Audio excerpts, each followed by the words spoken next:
Assalamualaikum warahmatullahi wabarakatuh. Selamat pagi semuanya. Apa kabarnya anak-anakku sekalian? Eh, Alhamdulillah hari ini kita dapat berjumpa lagi untuk membahas materi lanjutan di pelajaran Pendidikan Lingkungan Hidup atau PLH. Anak-anakku sekalian, seperti yang sudah disampaikan pada pertemuan sebelumnya, bahwa untuk pelaksanaan penilaian tengah semester pertama itu akan dilaksanakan beberapa minggu ke depan. Jadi hanya ada waktu yang sangat singkat dan mudah-mudahan di setiap pertemuannya kalian dapat memahami materi-materi yang sudah disampaikan. Kemudian di hari ini insya Allah kita akan masuk ke pelajaran ketiga, pelajaran terakhir di semester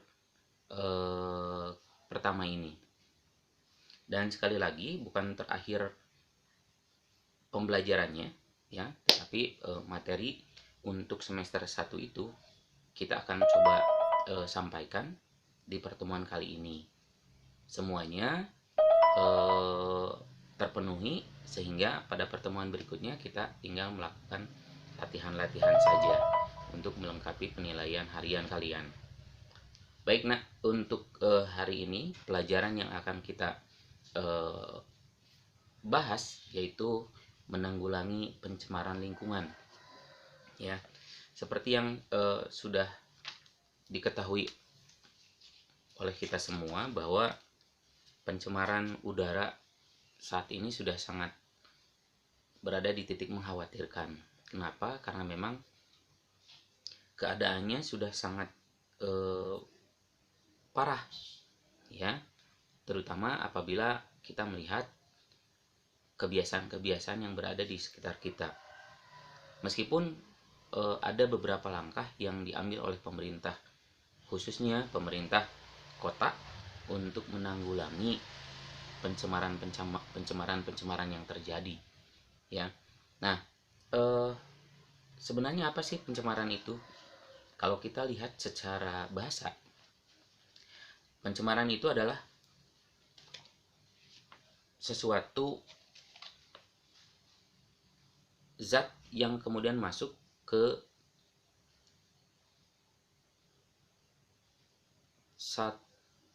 senyawa-senyawa yang pada intinya senyawa-senyawa itu merupakan inti dari kehidupan, misalnya air, udara, ya. Nah, zat-zat yang tidak diinginkan itu zat-zat yang kemudian dapat menimbulkan sebuah efek yang tidak bagus yang kemudian terjadi karena misalnya terhirup oleh manusia di udara, ya. Nah, sedangkan pencemaran lingkungan adalah suatu kondisi di mana keadaan lingkungan itu tidak seimbang, ya. Keadaan alam itu tidak seimbang. Ketidakseimbangan lingkungan itu akibat dari pencemaran yang mengakibatkan kematian, bahkan kepunahan makhluk hidup, ya. Jadi sudah banyak contoh-contoh yang terjadi karena pencemaran lingkungan. Kemudian ada makhluk-makhluk yang harusnya kita kenal, kita tahu, tapi pada satu generasi makhluk itu sudah tidak ada. Kenapa? Karena pencemaran itu terjadi. Pencemaran baik dari udara, tanah, air, bahkan suara sekalipun, ya. Nah, pada umumnya ketidakseimbangan kondisi lingkungan disebabkan oleh perilaku atau aktivitas manusia, ya. Jadi di kehidupan sehari-hari itu aktivitas manusia memungkinkan terjadinya pencemaran itu, ya. Misalnya yang paling kecil saja, ketika kita berkendaraan, kendaraan kita itu sebenarnya sudah memproduksi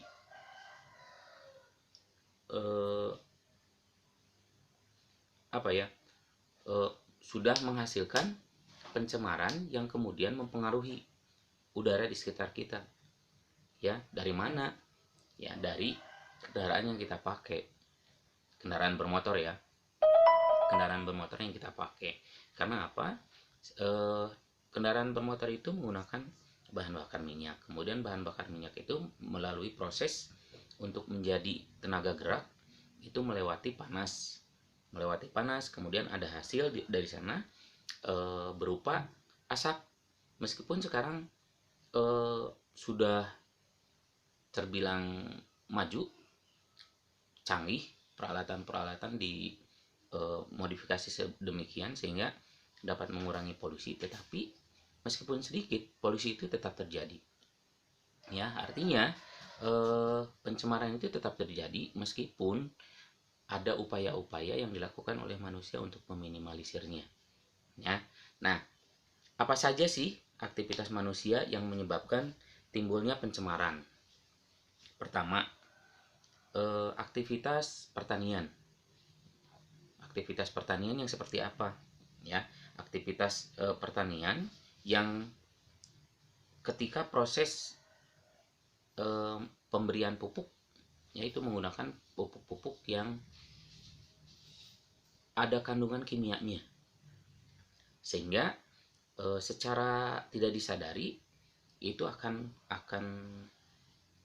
mencemari udara di sekitarnya pada saat itu. Kemudian juga akan mencemari tanah, karena bahan kimia seperti yang kita ketahui, jika digunakan dalam waktu yang lama, dalam jangka waktu yang panjang, kemudian digunakan secara kontinu terus menerus, maka efeknya adalah si bahan kimia itu akan mempengaruhi, kalau tanah itu akan mempengaruhi kesuburannya.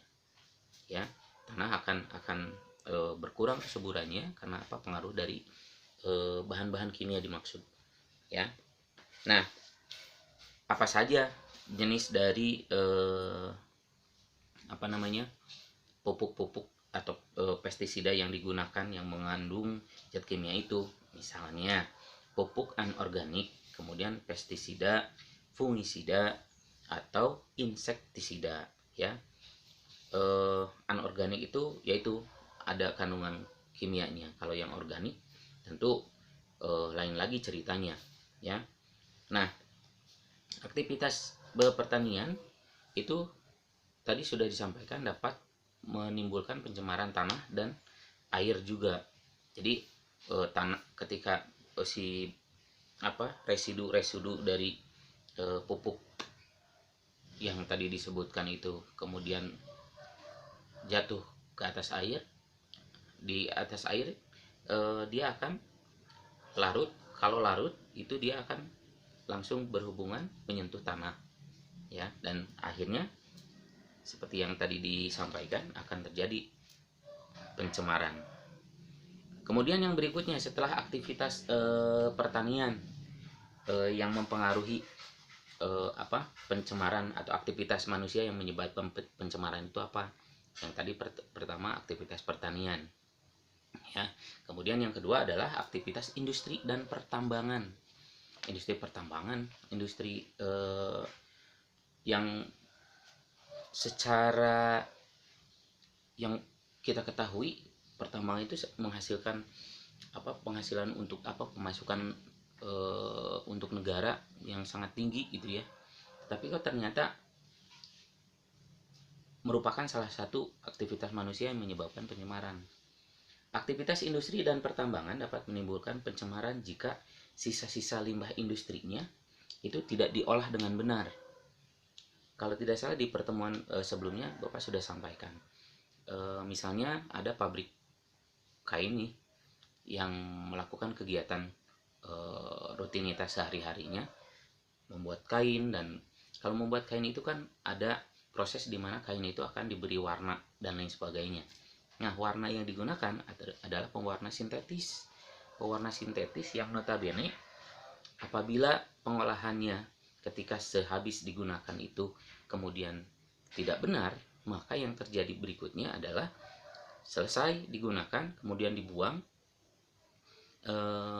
ke sembarang tempat saluran air, maka akan menimbulkan bau yang tidak enak, kemudian perubahan warna air yang dijadikan tempat untuk membuang limbah tersebut. Ya, jadi biasanya setiap pabrik itu sudah disarankan untuk menyediakan tempat pengolahan air limbahnya. ya. Jadi ada IPAL namanya, instalasi pengolahan air limbah, ya, IPAL. Di mana IPAL itu merupakan langkah pertama untuk pengolahan air limbah, ya. Jadi kenapa disebut instalasi? Karena di alat itu atau di tempat itu ada ada beberapa alat yang merupakan saluran untuk mengurangi residu-residu yang terkandung di air hasil dari pengolahan kain, ya. Jadi ketika masuk instalasi itu, maka dari langkah pertama sampai dengan ke tempat penampungan terakhirnya itu akan menghasilkan air yang sama sekali tidak berbahaya. Karena apa? Residu atau komponen-komponen berbahaya, zat-zat berbahaya yang dihasilkan oleh pewarna-pewarna sintetis tadi yang Bapak sebutkan itu kemudian hilang karena melalui instalasi itu. Penyaringan lah, ya. Disebutnya IPAL itu tadi. Ingat ya, IPAL, instalasi pengolahan air limbah, ya. Jadi kalian juga harus paham, harus tahu di mana satu waktu misalnya ketemu dengan industri ini tidak menyediakan IPAL. IPAL itu bukan nama orang, ya, tapi instalasi pengolahan air limbah. Nah, jika sisa-sisa limbah industri tidak diolah dengan benar, apa yang terjadi berikutnya? Yaitu kerusakan lingkungan, ya. Udara jadi nggak bagus karena baunya yang tidak mengenakan. Kemudian juga air tidak bisa digunakan, termasuk juga karena air dia akan menyerap ke tanah, ya. Kalau misalnya tanah di sana sudah tidak bisa lagi menyaring air, maka air tanah di sekitar pabrik tersebut itu tidak, rata-rata tidak bisa digunakan. Karena apa? Ada senyawa-senyawa yang kemudian mengakibatkan air tersebut tidak bisa digunakan oleh masyarakat, ya. Nah, limbah industri dan pertambangan yang menimbulkan pencemaran adalah logam-logam berat, zat radioaktif, limbah pabrik, kemudian asap hasil pembakaran, ya. Aktivitas industri dan pertambangan dapat menimbulkan pencemaran air, pencemaran udara, dan pencemaran tanah, ya. Jadi banyak hal yang kemudian terjadi karena efek-efek dari semacam ketidakfahaman kita sebagai manusia ketika kita melakukan satu kegiatan yang berhubungan dengan alam, gitu ya. Nah, yang berikutnya adalah aktivitas pertanian sudah, industri dan pertambangan sudah, kemudian transportasi. Nah, tadi sudah disinggung sedikit oleh Bapak, termasuk Bapak juga menggunakan kendaraan bermotor karena memang jarak dari rumah ke sekolah itu lumayan jauh, gitu ya. Dan kemudian juga untuk efektivitas waktu sehingga Bapak menggunakan sepeda motor.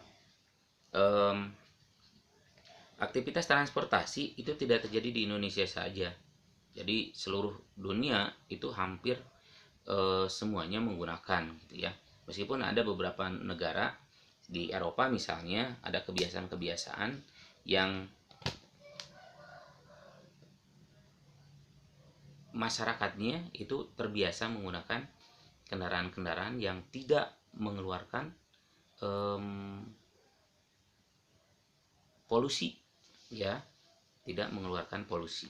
Sepeda misalnya, ya, atau yang bahkan ada yang ke kantor pakai rollerblade, kemudian ada skateboard, ya, dan lain sebagainya yang notabene kendaraan-kendaraan yang dipakai itu tidak mengeluarkan polusi, tidak mengakibatkan pencemaran. Berbagai kegiatan transportasi yang memakai mesin dapat menimbulkan pencemaran. Nah, yang tadi juga sudah disinggung. Jadi kendaraan bermotor sudah jelas motor itu ada mesinnya, berarti itu menghasilkan pencemaran, ya. Nah, artinya pencemaran yang terjadi yang dihasilkan oleh aktivitas transportasi itu akan mengakibatkan polusi udara, naiknya suhu udara, ya, kemudian tumpahan bahan bakarnya. Seringkali kita lihat kalau misalnya kebetulan kita sedang jalan, ada bekas bensin yang tumpah, ada oli gitu ya, dan itu secara tidak langsung juga mempengaruhi, ya, pencemaran terjadi karena hal itu tersebut. Nah, pencemaran lingkungan juga dapat menimbulkan berbagai masalah lingkungan. Misalnya, kalian mungkin tahu atau pernah mendengar dengan kata global warming, ya, pemanasan global, dan efek rumah kaca, ya. Pemanasan global, apa itu pemanasan global? Ya, pemanasan global itu adalah fenomena alam yang terjadi karena suhu di bumi meningkat dan menjadi tidak seimbang, ya, tidak seimbang. Pemanasan global ini telah menjadi persoalan dunia, bukan hanya Indonesia, tapi seluruh dunia, ya. Nah, pemanasan global ini juga memunculkan akibat. Apa saja akibat itu, ya, atau permasalahan yang timbul dari pemanasan global ini. Yang pertama, mencairnya es di kutub utara dan selatan, serta lapisan es di berbagai pegunungan yang tinggi, ya, yang kalau misalnya itu terjadi, maka permukaan air laut itu akan bertambah, ya. Seperti halnya sekarang permukaan laut itu menurut informasi kan memang sudah bertambah karena apa? Adanya pencairan es di kutub utara dan selatan, ya. Apabila itu terjadi, maka yang terjadi berikutnya, ya, yang efek untuk manusianya adalah akan menerima kerugian. Bisa jadi air laut itu akan limpas ke daratan gitu, ya. Malah yang diprediksi adalah ada beberapa pulau di beberapa negara yang dimungkinkan jika permukaan air laut itu meningkat atau tinggi, maka pulau-pulau ini akan tenggelam, ya. Nah,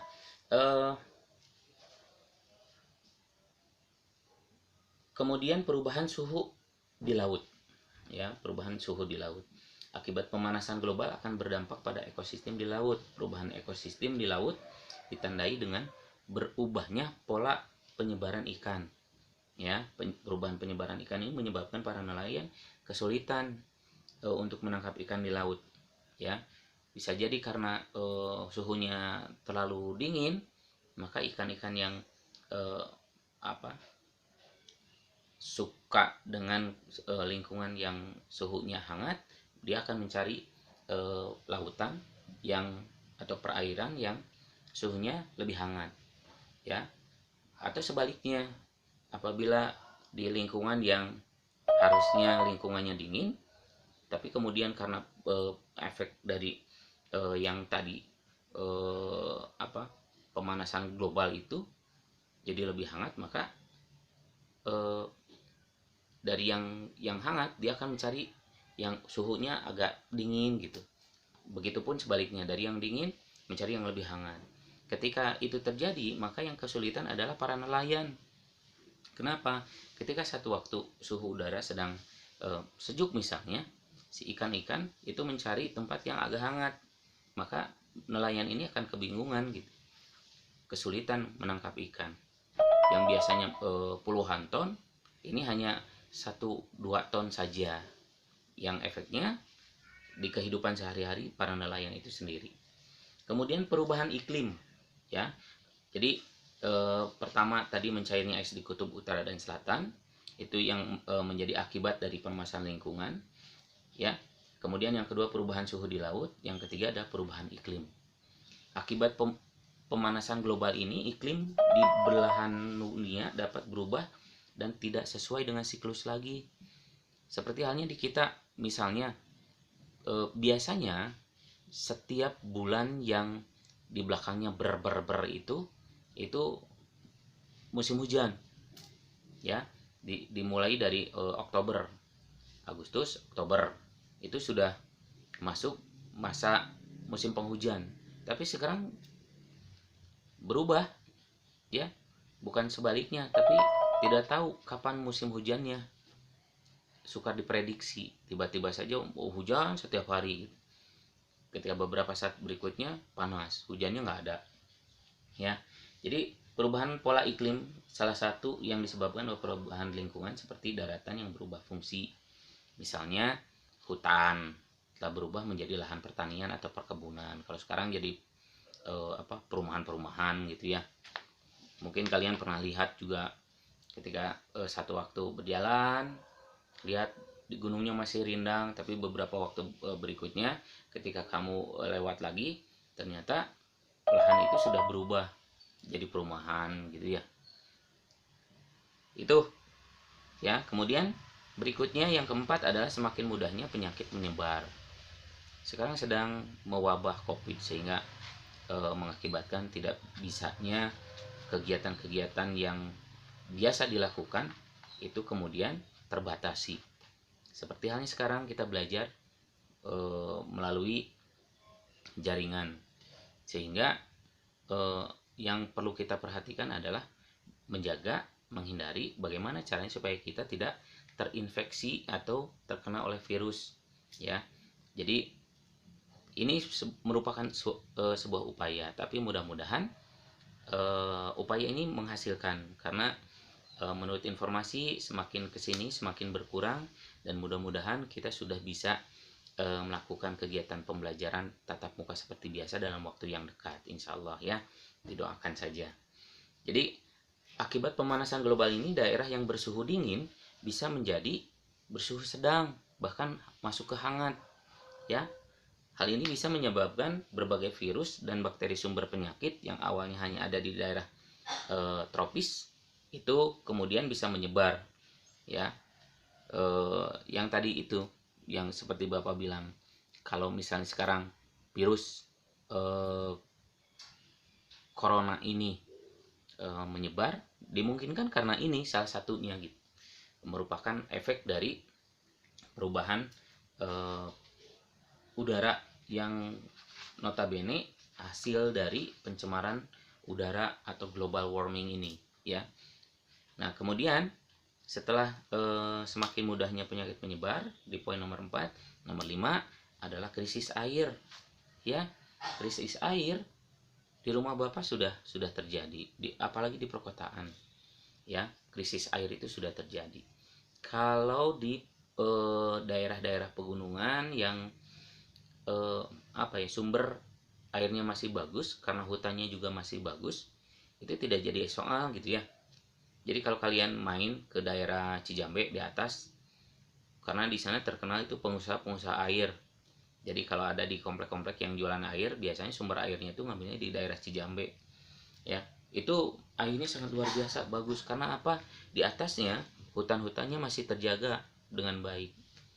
Kita berdoa saja supaya daerah di sana tidak terusakkan oleh tangan-tangan manusia yang tidak bertanggung jawab, ya. Krisis air. Kemudian yang berikutnya ada efek rumah kaca. Kalau tadi global warming, ya. Kemudian ada efek rumah kaca. Efek rumah kaca itu adalah peristiwa meningkatnya suhu karena naiknya kandungan gas karbon dioksida dan gas-gas lainnya di atmosfer, ya. Seperti yang kalian tahu juga efek dari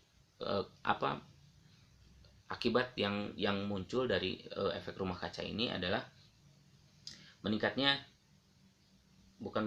jadi adanya sebuah lubang besar di ozon yang kemudian tidak bisa menyerap ultraviolet yang dihasilkan oleh matahari, yang apabila itu ultraviolet langsung bersentuhan dengan manusia, maka bukannya sehat tapi malah penyakit yang muncul, ya. Makanya efek rumah kaca ini sangat luar biasa untuk keadaan atau keseimbangan alam ini. Kenapa? Karena kalau kita lihat, efek rumah kaca ini disebabkan oleh meningkatnya pembakaran bahan bakar minyak atau pembakaran dari hasil industri yang tadi itu, kendaraan bermotor, kemudian pabrik-pabrik, ya. seperti di rumah Bapak ini ada beberapa pabrik ya yang beroperasi, dan itu setiap harinya memproduksi sangat banyak. Jadi kalau misalnya sedang lewat itu di cerobongnya itu kepulan asap yang merupakan, yang notabene adalah hasil eh, industri atau pengolahannya itu mengepul gitu ya. Nah, kemudian untuk menghindari itu semua, bagaimana caranya gitu, untuk menanggulangi pencemaran dan kerusakan lingkungan ya. Yang pertama, kita coba ini lagi menanggulangi pencemaran udara ya. Apa yang dilakukan? Pencemaran udara itu terutama disebabkan oleh emisi dari kendaraan bermotor dan asap dari kegiatan industri ya. Emisi dari kendaraan bermotor dan asap dari kegiatan industri itu menghasilkan zat-zat berbahaya bagi kesehatan, yaitu timbal ya. Timbal sangat berbahaya terutama bagi anak-anak. Nah, buat kalian jadi perhatian, memakai masker itu bukan bukan sebuah hal untuk menghindari dari virus saja. Ternyata ada hal-hal lain yang memungkinkan kalian terhindar. Salah satunya adalah dari pengaruh timbal ini. Jadi pengaruhnya apa? Dapat mempengaruhi fungsi dan perkembangan otak ya, menurunkan fungsi pendengaran ya, kemudian menghambat pertumbuhan badan dan merusak fungsi organ-organ tubuh seperti ginjal, jantung, hati, serta paru-paru ya. Jadi harus waspada. Nah, apa yang kemudian harus dilakukan untuk menanggulangi pencemaran udara ini ya? Pertama, mengganti bahan bakar kendaraan bermotor dengan bahan bakar yang lebih ramah lingkungan. Itu sudah dikembangkan ya, sudah ada. Kemudian memperketat dan mengawasi perizinan pendirian kawasan industri itu untuk pemerintah. Kemudian membiasakan pergi ke berbagai tempat dengan berjalan kaki atau menggunakan sepeda ya, lebih sehat insya Allah. Melakukan reboisasi di hutan dan menanami lahan kosong di kawasan industri atau gedung-gedung yang terdapat di berbagai daerah, di berbagai wilayah ya, dengan tanaman-tanaman yang notabene punya fungsi dan manfaat yang sangat luar biasa. Seperti yang kalian ketahui, tanaman itu kan menyerap karbon dioksida kemudian mengeluarkan oksigen. Oksigen itu sangat dibutuhkan oleh manusia ya. Nah, kemudian bagaimana dengan menanggulangi pencemaran air ya? Ada beberapa hal yang bisa dilakukan untuk menanggulangi pencemaran air. Pertama, mengurangi jumlah limbah cair dari rumah tangga. Misalnya kalau sudah mencuci, biasanya pakai sabun kan, langsung dibuang gitu. Nah, memang sebaiknya ada tempat dulu tuh untuk